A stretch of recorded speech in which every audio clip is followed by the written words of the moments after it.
Good afternoon, ladies and gentlemen, and welcome to the MMA Plug presented to you by Mile High Sports. I'm your host, Jordan Kurtz. You can give me a follow along online at Comments from the Peanut Gallery.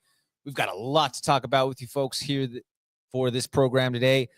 Plenty of things that happened last weekend across the combat sports and sports entertainment world, as well as things going on this weekend and in the weeks going forward. But first, I want to give a shout out to the crew here at the Mile High Sports Network. We have just opened up this beautiful new studio down here at the number 38. Come down here, grab a cold drink, get some food, watch the games. There are TVs all over the place. Great atmosphere, great environment to check out some sports. The Mile High Sports Network is the go-to spot for all things sports, guys. You have CU back in the thick of things, nationally relevant again, making headlines. You have the NFL draft going on this week, the NHL playoffs in full swing.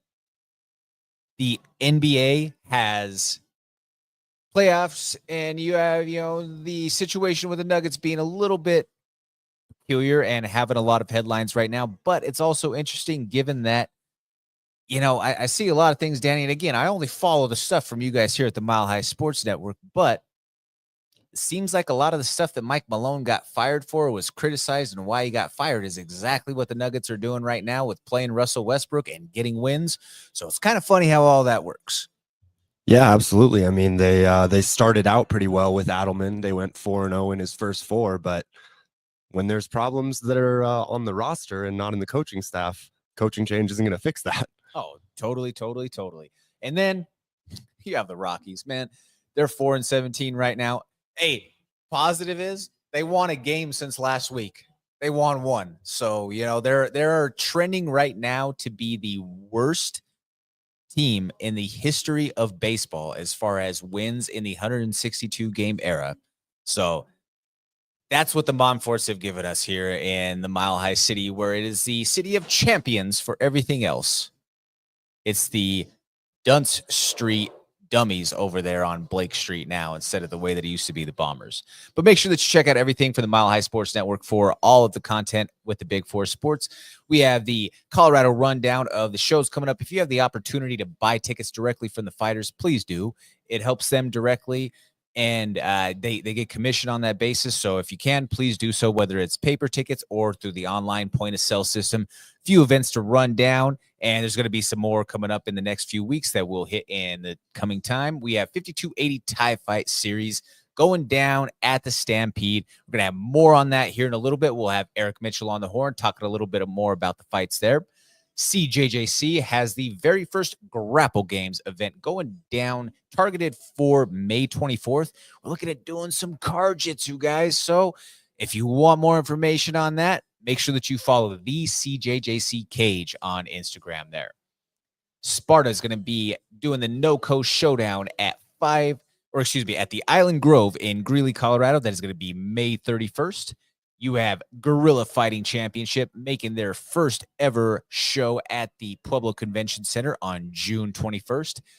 Few big names from the Colorado MMA scene that are going to be in the main and co-main event slots. You have a main event between Darian Robinson and AJ Robb. You also have the Steel City Kid, Nico Cornejo, in the co-main event of that card. And then you have Battle MMA Championships rounding out the month of June on the 28th. Moving from that, also should add, we have Colorado Combat Club, June 13th. Just signed. The contracts are official. We have a flyweight matchup that is going to be a couple of bangers who are chomping at the bit to get at each other. You have Alex Rago, who is going to be taking on Kelvin Martinez. Guys, you do not want to miss that show. Come pack the house out. It is going to be an environment for MMA that you do not want to miss. Transitioning over into the weekend recap here. Guys, there was no UFC last weekend, but there was some action over there in the PFL. I was gone for WrestleMania, didn't really check out much of the card, but do want to give a shout out to our friend of the program in Dalton Rasta, who got the big submission victory. For those who had that plus 1,000 sub ticket, holy cow, that's a come up. But back to WrestleMania, guys. I mean, it was absolutely awesome. I won't go too thick into the weeds on this one just because I know that there's a considerable amount of you guys who don't care, but It was such a fun environment to be a part of. There were more than 180,000 people who poured into Las Vegas for WrestleMania over the weekend. And I think that if you've ever been a wrestling fan and it was something that had an attachment to you, whether it was as a child or you still have some sort of level of fandom, it's worth it to go check it out and just to experience one time. I mean, the way that the nostalgia hit from how many countless times did we see Stone Cold Steve Austin crack open a bunch of Steve Weisers and toast the crowd on TV? And then to be there live in the flesh to get to see it, priceless. It's a surreal moment. But speaking of cracking open a few, we have the VMC Tequila Can Cocktails. VMC Tequila Can Cocktails, the official drink of Canelo Alvarez. They are inviting you down to an event at the View House Ballpark location on May 3rd for the official Canelo Alvarez watch party. The party is going down from 7 to 11 p.m. with VMC drink specials all night. There's free entry. There's huge screens to watch the TV. It is going down, rain or shine. This is made with real tequila. It is owned and founded by Canelo Alvarez. We're introducing the flavors here for you in the Tamarindo, the Paloma, the Jamaica, and the Margarita. So there are plenty of options for you to have from the VMC crew, the official cocktail of Canelo Alvarez. That's going to be May 3rd. Come check that out. Folks, we're going to move right along here real quick into this weekend's preview for the UFC. It's going down in Kansas City. Plenty to talk about here. Multiple fighters from Denver, from my camp alone, that are going to be on the card. Some very moving matchups, sentimental, as well as title fight implications in the mix. Let's run it down from the main event. In the main event, we have a welterweight showdown between Ian Machado Garry taking on Carlos Prates. Now, when we're taking a look at these two combatants, when you see Ian Machado Garry, he has the most welterweight wins since 2021. He has risen quickly within the welterweight ranks since joining the promotion. His 8 welterweight victories are the most in the division, as mentioned. Some of his greatest attributes are his striking, the ability to control his range. He's very efficient as he lands at upwards of 55+% with his significant strikes. He's got the 6th highest accuracy in the entire welterweight history. That's something that has to be noteworthy as he continues to forge his way towards title contention. He has the 6th largest significant strike differential in the division. He has the 8th highest takedown defense among active welterweights. He's been able to keep the action where he wants to, which has played a major role in this winning streak that he's had. However,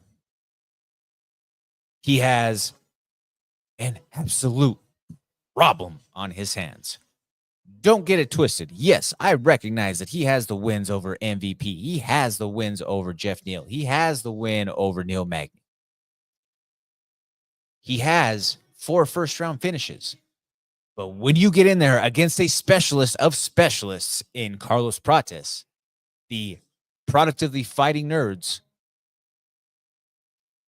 you better be ready, because that man is putting away guys who have never been finished before in unprecedented ways, and momentum is huge in this game. The fighting nerds are the hottest camp in the entire sport at this moment. When it comes to Carlos Prates, the cigarette-smoking Nakmoy, he has the 2nd largest active UFC knockout streak after getting signed off the Contender Series. He's got 4 consecutive knockout wins over some of the tried and true people in the division. He's tied for the 2nd longest active knockout streak in the UFC right now. If you want to know who's ahead of him, it's Mean Machine. Mean Machine has 5. So when we're talking about being active and going out there and putting an exclamation point on fights, stamping it with a finish, he is doing so. His 7-0 knockdown ratio is one of the best right now in the entire UFC. He's knocked down everybody in the process, hasn't touched the canvas himself. He has 100% takedown defense as well right now at this point in the UFC. He successfully defended all 11 attempts against him. He also has a win over Neil Magny. The way that he knocked out the Leech, Li Jingliang, was like nobody else has ever beat him. His finish to Charles Radke was spectacular. This is a fight that, hey, I give all credit in the world for Ian Garry stepping up and taking on this tough challenge.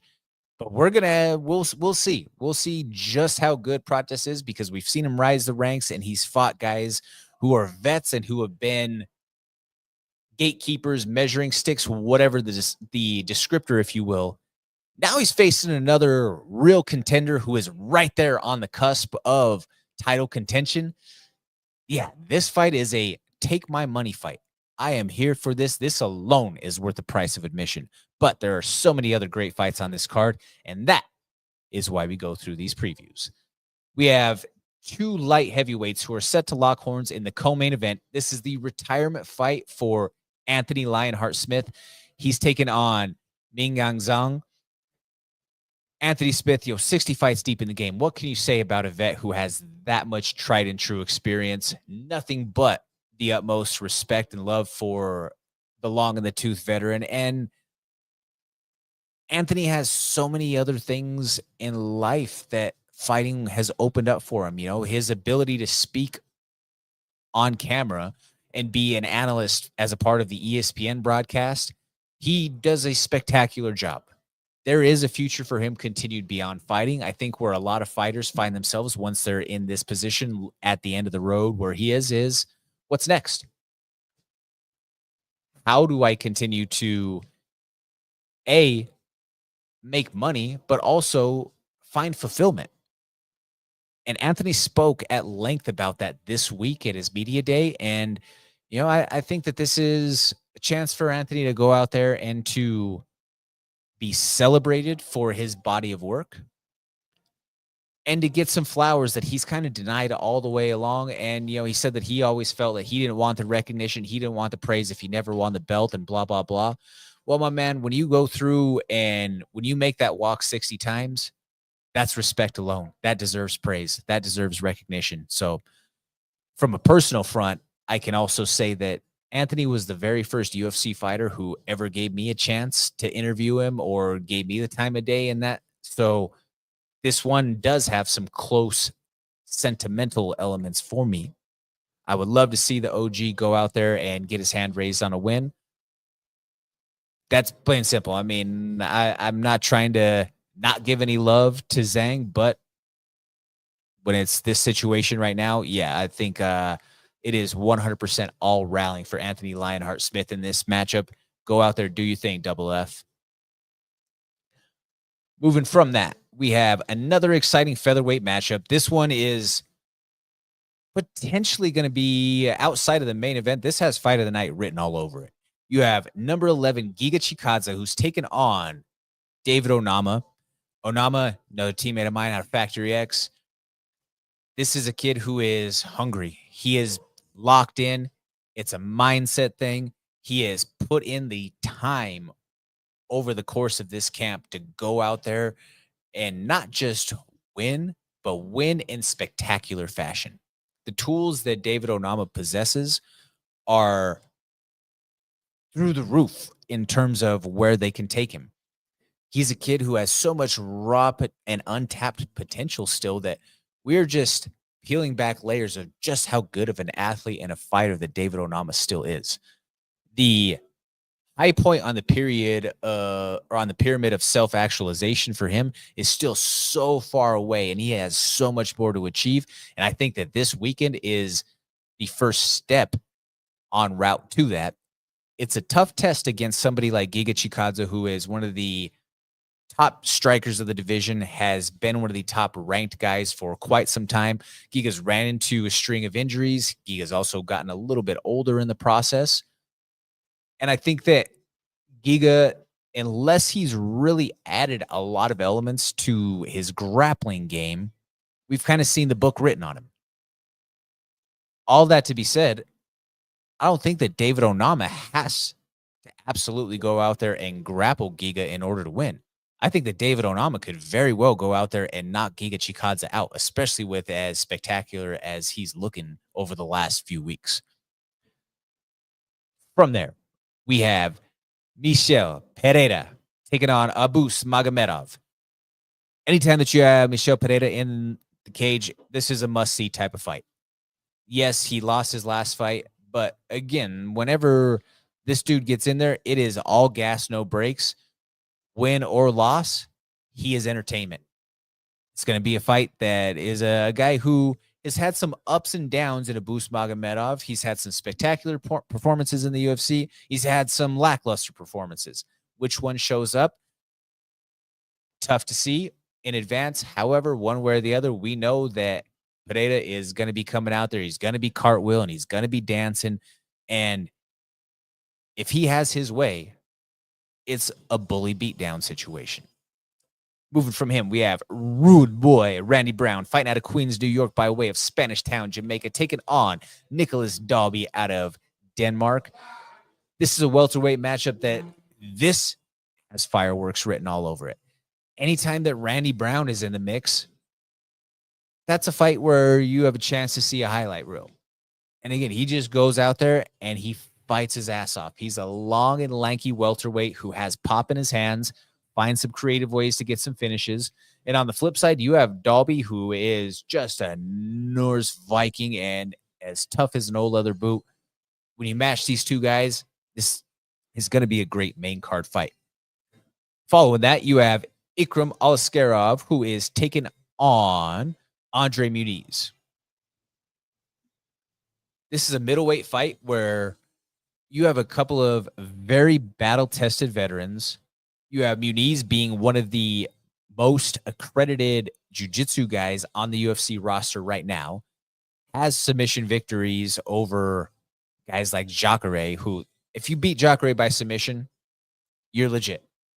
Plain and simple. That may have been the old and on the way out the door retiring Jacare, but he still submitted that man.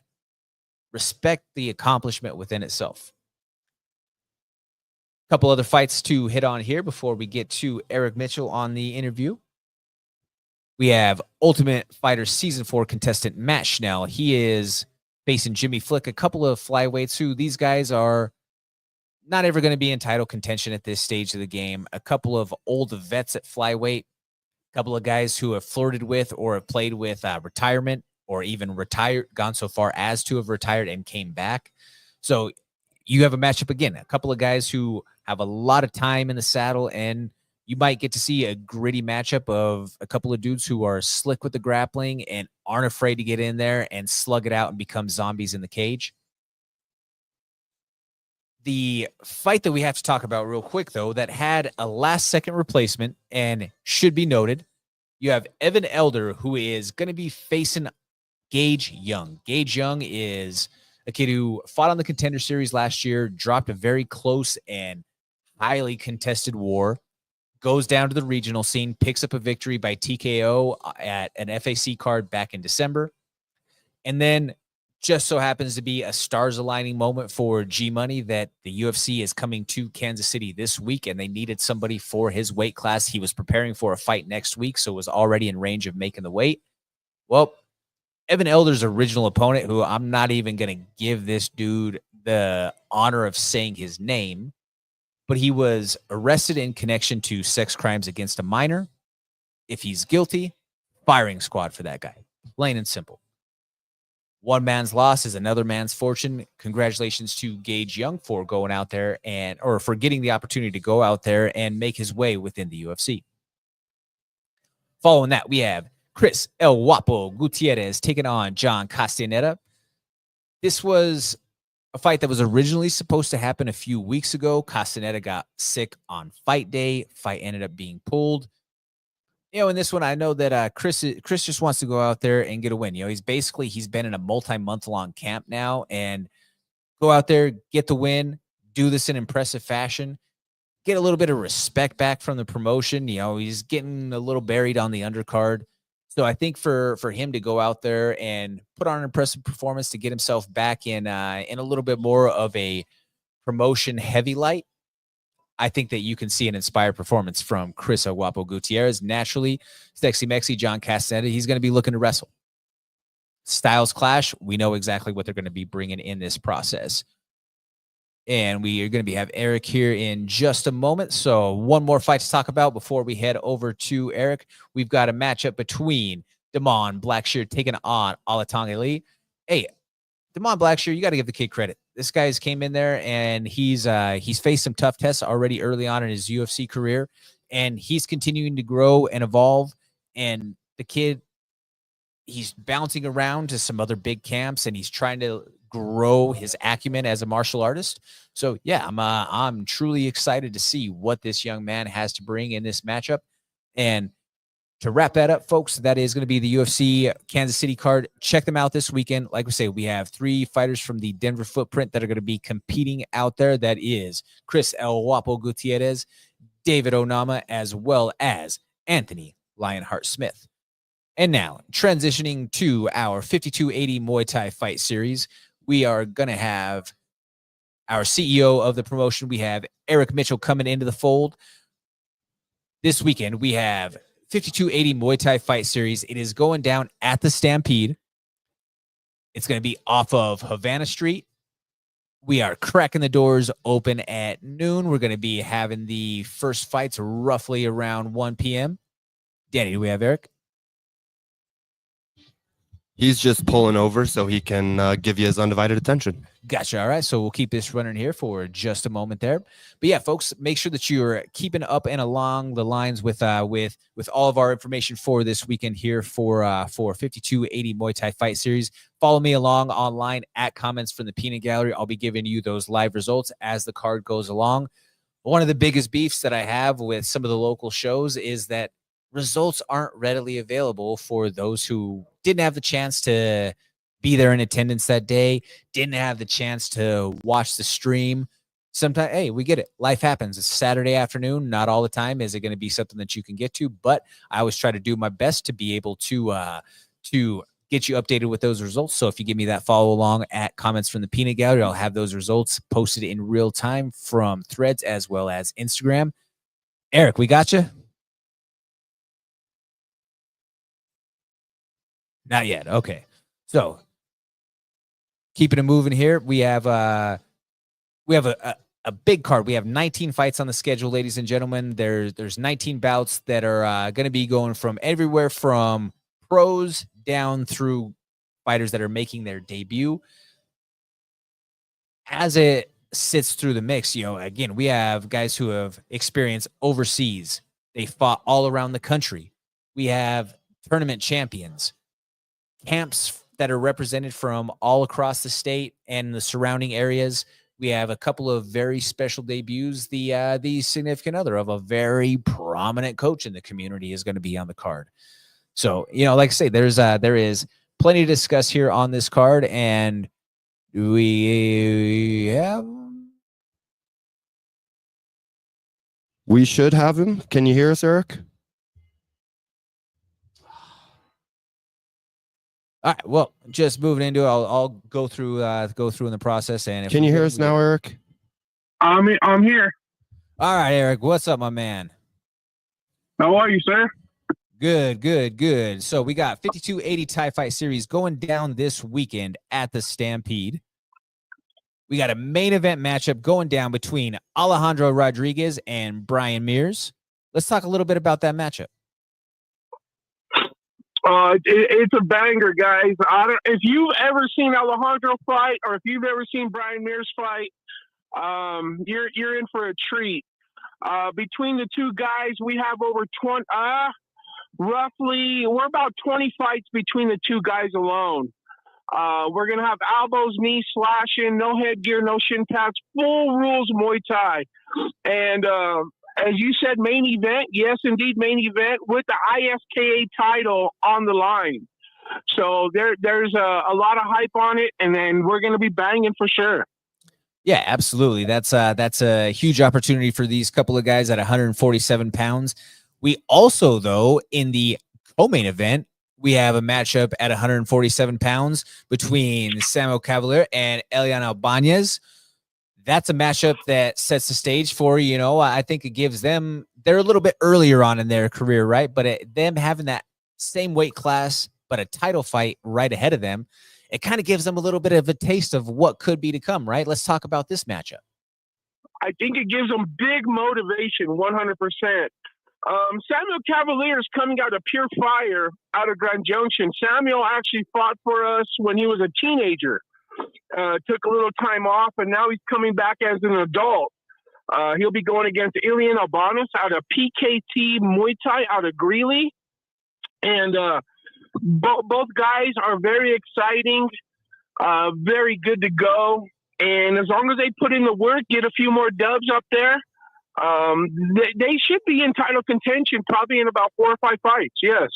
Absolutely. It looks like we have Brian Mears chiming in on the stream here. Hey, shout out to you, brother. Looking forward to seeing you get after it this weekend. I know that you've been putting in a lot of work throughout this camp and, heavy preparation with your crew over there at Apex. And I'm looking forward to see this clash between you two guys, man. I'm really excited for this fight.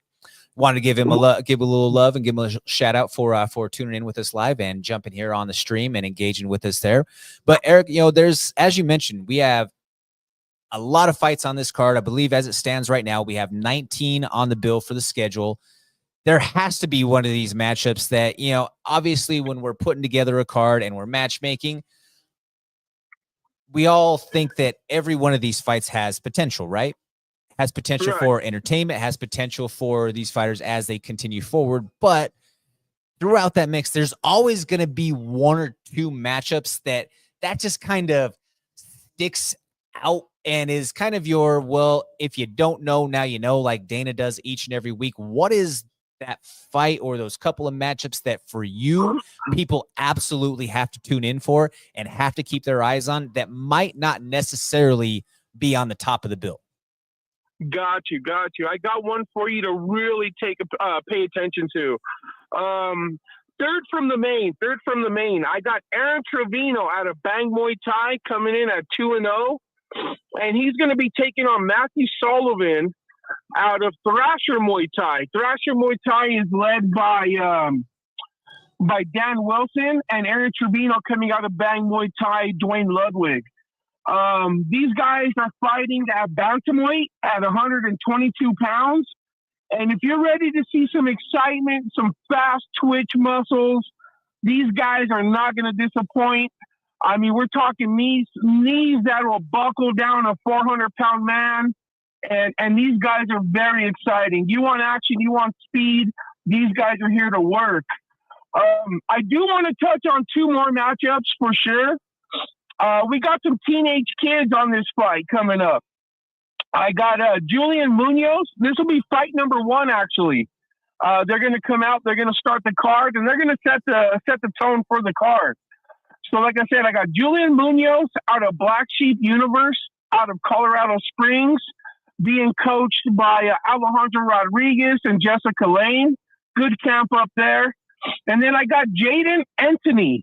Hopefully I'm not butchering his last name. Jaden Anthony out of Tankhead Muay Thai down here in Denver. Gallon Tankhead out of Tankhead Muay Thai. Very good coach, a very good crew. And these 2 kids are going to bring it. And these kids are the future. Jaden got to fight one of my kids out of Colorado Combative Sports on his debut fight. And I'll tell you, that kid could crack. And so I have nothing but I'm just really looking forward to that opening bout. One other fight that I would really like to look at, and it's going to be a great fight. It's a debut fight for both ladies. We got Natalie Klein out of the Compound Training Center being coached by Josh Huber. Shout out to Josh Huber. Yeah, Hellboy for sure. He's a great guy. And we got the debut of Jessica Ludwig. Bang, bang. The queen of Bang Muay Thai. She's going to bless us with her presence on this weekend. And like I said, Jessica Ludwig and Natalie Klein, they're going to be putting on a show. I know both camps are good camps and ready to come. So we got some bangers this weekend, definitely. One thing that I would like to stress on the community, the fans, if you buy your tickets for your fighter, buy them from them directly, or if you buy online, at the end of that purchase, be sure to enter that fighter's name so they get that credit. We want these fighters getting as much commission as possible. Absolutely. Absolutely. Try to always stress that as much as we can here on the MMA Plug. Erik, for me, there's a couple of others that I wanted to throw out there and, give some mentions to. This is, there's quite a few of the Easton crew. I know that Ojeda versus Pinkerton matchup is going to be a banger, and the entire crew from PKT and the farm up there in Northern Colorado coming down with Elijah Caceres. Elijah is a guy who he is pure violence when he gets in there and fights, and you're starting to see a lot of his principles translate in his fighters, and I love it. I love seeing it. Yeah. And to give Elijah a little bit of, Elijah, he has spent a lot of time in Thailand, and he's bringing those skills back to his fighters and giving them that knowledge. And not only is he teaching them, but he's jumping in that ring along with them. We'll actually see Elijah Caceres jump back in the 5280 ring on June 27th. So if you've ever seen Elijah fight, you're definitely going to want to see his updated version of Elijah come April 26th. Certainly. And this is one that I have to give a mention to here, Erik, just because it captured the attention of some folks online and in the comments. It's the Hanlos versus Gerson matchup. They say it's the battle of the hair. Right. Yeah. Them guys got some pretty hair. I'm going thin now, so I'm a little jelly bean on those guys. You got Ben Gerson, another Black Sheep Universe coming out of Colorado Springs, and he's going to be fighting Rory Hanlos. Rory Hanlos is out of 3D Martial Arts over there with Brandon Ruckus. And so, Mr. Brandon Ruckus is giving him the tools, the knowledge to compete. So that definitely is a great fight to watch. I do have one more fight that I would like to mention on, and it's a couple 122s, those bantamweights one more time. And we have Peter Delifio, if I'm saying it correctly, otherwise known as Petey Pablo, coming out of Prodigy House out of Loveland, and he's going to be going against Medel Suarez out of Easton's. So we got a couple more flyweights to entertain the folks and show the art of Nakmoy Muay Thai. Yes, sir. Absolutely. And Erik, just real quick before we tie this up, I got to give some love to a matchup going down at 137 pounds, and that's the Reyes versus Pedro Lopez matchup. And I got to say that solely because, hey, I feel like I played a little part of Pedro's camp. Got to spar with him a few times, spent some time with him in camp, and looking forward to see what he does for his very first fight. It's one thing to see somebody in the gym, but it's also another thing to see how do you manage it when it comes time to make the walk. What happens when you hit the curtain? How do you manage everything when the lights hit? I'm really interested to see what this kid has. Most definitely. And plus, you also played a part on making this matchup. If it wasn't for you, we wouldn't have Pedro on this card. I know you're an integral part at Factory X, and you were able to get Pedro up and ready, and it's going to be a great fight between him and Fernando Reyes out of high altitude. So we got fire across the board, boss. Yes, sir. Yes, sir. Yes, sir. And real quick before we head out here, Erik, just to give a recap on the itinerary for the weekend, will you let people know what is the info as far as date, time, location, doors, all that good stuff? Definitely. So the date, April 26th, this Saturday. Doors open at 12 p.m. Fights start at 1 p.m. We're very good on the time frame, so fights will start at 1 p.m., 1:05 p.m. We're going to be at the Stampede in Aurora off of Havana and Iliff. Big place, decent place. If you've ever been to a fight at the Stampede, you're going to love it. A lot of action, great views. There's not a bad seat in the house, not at all. And that, like I said, doors open at 12 p.m. Fights start at 1 p.m. Come out, come support Colorado Muay Thai in person. If you can't join us in person, get that pay-per-view link. If you don't know a fighter on the card, pick a fighter. We're going to be dropping the fight card here today, tomorrow. once you see that fight card, if you don't happen to know a fighter and you're buying tickets online for online tickets or pay-per-view, enter a random fighter's name, and we'll give him that commission. Perfect. There you have it right there with CEO of 5280 Thai Fight Series, Erik Mitchell. Come and check us out this weekend. I'll be there calling the action. Say what's up. We'll be happy to have you there at the Stampede off of Havana Street. That's 2430 South Havana Street over in Aurora. Be happy to have you there for this weekend's 5280 Thai Fight Series. Erik, thank you so much. Oos, thank you. Yes, sir. And folks, real quick, I want to talk about our sponsor of today's program. We want to give a shout out to VMC Tequila Canned Cocktails. VMC Tequila Canned Cocktails invites you to Viewhouse Ballpark location on May 3rd for the official Canelo Alvarez Fight Night watch party. This party is going down from 7 to 11 with VMC drink specials all night.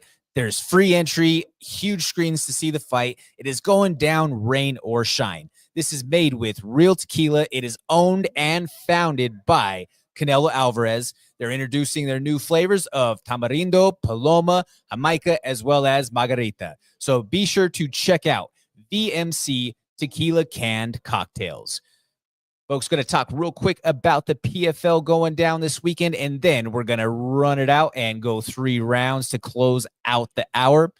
For the PFL this week, we have big boys getting down in the bracket. This is the light heavyweights as well as the heavyweights. You have Rob Wilkinson, Razor Rob Wilkinson, friend of the program, 2022 PFL tournament champion, taking on Mr. Wonderful, also friend of the program, Phil Davis. This is a fight of a couple of veterans who have been in the UFC. They've achieved tops of the top ranks. Phil went on and had a tremendous career in his Bellator run. Rob Wilkinson, he had a short run in the UFC, but then has gone on to find massive success in the PFL. As mentioned, was a PFL champion. I'm really interested to see how this fight plays out now that they are able to throw elbows, and that being one of Rob's best weapons within his arsenal. Rob did do this camp back home, back down in Australia, as opposed to being out here in Denver, but it's still, no matter what, it's all love for the big dog. I am really hyped to see Rob Wilkinson go out there. And I mean, from a personal standpoint, hey, you want to see your friends win, right? So shout out to you, big dog. You have a matchup in the light heavyweight division between Antonio Carlos Jr. taking on Carl Moore. Carl Albrechtsen taking on Simeon Powell. Sullivan Colley taking on Marcelo Nunez. And Rafael Xavier taking on Alex Easy Polizzi. In this bracket for the light heavyweights, there's a couple of tournament champions. We have there's Shoeface in that mix. You have Rob Wilkinson. Then you have champions from other organizations like Phil Davis coming into the fold. You have someone like Polizzi, who got deep into the division in his Bellator run. I'm interested to see, though, one thing that has happened with Polizzi is he's had some very devastating injuries with some facial damage from the fights. How does that stack up with the frequency of schedule that is going to be required to go throughout the season? Something to keep your eyes on. First step happens to be winning this weekend. In the heavyweight bracket, there was one fight that dropped, so there's only going to be 4 matchups from them going down this weekend. But you have Valentin Moldavsky taking on Sergey Balestiny. A couple of big Russians getting after it. You have Alexander Romanov taking on Tim Johnson. Romanov, a guy who once was thought to have a very bright potential as a UFC heavyweight, and then at times just looked completely uninspired. How does that translate now that he is no longer in the UFC and in the PFL, where it may be a bit of an easier route to get to a championship in the heavyweight division of the PFL? As we've said, the heavyweight division across the board is the worst that it's ever been, and this is definitely a very winnable fight against Tim Johnson, who pretty sure Tim Johnson just got done unloading the Shamrock Foods truck right outside of the number 38. So make of that what you will. Linton Vassell, the Missile, he is taking on Oleg Popov. And then you have Rodrigo Nascimento taking on Abraham Babley. That wraps it up there for PFL Talk. Real quick, ladies and gentlemen, I want to speak on the Guardian Project. What is the Guardian Project? Well, Guardian, that is Jiu-Jitsu for All. The mission for Guardian as a 501c3 nonprofit organization is to provide free youth jiu-jitsu to underserved youth around the world. The goal of Guardian is to give kids this year-round option of stability and consistency through their programs that focuses not just on their physical transformation, but on fostering positive relationships, friendships, mentorship opportunities, and call it for what it is, a secure and safe environment for them to spend their time during these challenging times. By partnering with these established and trustworthy academies, donors can trust that a minimum of 85% of their contributions directly fund the scholarships they support. Almost 400 kids are being served by Guardian projects worldwide right now. Check out factoryxmuaythai.com to make your tax-deductible donations and help support a kid in our community today. But now, the moment that you all have been waiting for. We're going to go 3 rounds to close out the hour. My man, Danny Bailey behind the glass. What do we have? All right, Jordan. Netflix co-CEO casts doubt on interest in the UFC after revealing that the streaming service is staying focused on big breakthrough events. Any thoughts? Well, first of all, they're actively in the process of negotiations. So I would take this statement with a bit of a grain of salt. We could very well be seeing a public negotiation tactic going on right in front of our face. We see it in other sports all the time where, you have a guy who's looking to re-sign to an organization and something gets leaked out that, he was a bad locker room guy or something to that full to potentially diminish their value or vice versa, whatever it may be in those sort of things. It's tactics for leverage when it comes down to what the dollar figure is. That's what it comes down to at the end of the day. The UFC wants to sell their broadcast rights for the highest price. Netflix, from a business perspective, or any other entity for that matter, they're looking at the cheapest acquisition cost. So if they can do a little bit of something on there and to maybe drive down that asking price, especially in lieu of, Dana made the comments a couple weeks ago about how, he still has a great relationship with ESPN and, doesn't want to close doors on anything. This is a multi-billion-dollar chess battle between the TKO brass and the brass of any of the broadcasters or the streamers. That's what it is. It's a multi-billion-dollar deal that is going to be in place over the course of, the next 5, 10 plus years.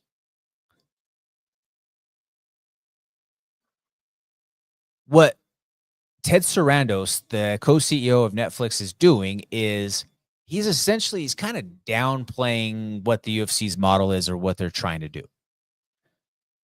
He said that their strategy for live events is more based on one-offs and special types of shows as opposed to regularly scheduled events like Major League Baseball or fighting, as he said on an investor call recently. But on the contrary, they host Monday Night Raw weekly, who is owned by the same parent company, TKO, as the UFC. So again, make of all that what you will. It could be just a bit of peacocking going back and forth between the parties. The problem child, Jake Paul, is scheduled to face Julio Cesar Chavez Jr. in a boxing match on June 28th. What are your thoughts? At this stage, Julio Cesar Chavez Jr. isn't only a prostitute for money. He's a shameless whore who doesn't care about besmudging the Chavez family name in the boxing world. For Jake, it's on brand. You have Chavez, who is long past his prime. He's less than a trip around the sun from touching 40 years old. And it's another winnable fight that Jake Paul gets to go out there and have his whole big song and dance, make a bunch of money in the process, promote all their products and everything. And yeah, I I mean, I'm not sold on it. It's not something that I find entertainment value out of it. But if it's something that gets Chavez a big payday, then so be it, I guess. The undefeated, undisputed champion who never lost a round, KLP Sonnen, has said that John Jones versus Tom Aspinall fight is signed and pending an official announcement. Is the bad guy right? Danny, you put some respect on the name of the undefeated champion who never lost a round, the man with the largest arms with all the charm, who does all the harm. He's better than John Holmes, breaks bones like Sean Combs, and he solves the equations like Sherlock Holmes. That is Chael P. Sonnen. No, Chael Sonnen. Sorry. I tried to look up the pronunciation just now, so I wouldn't mess it up, and I still messed it up. You're good. No, My apologies, Chael.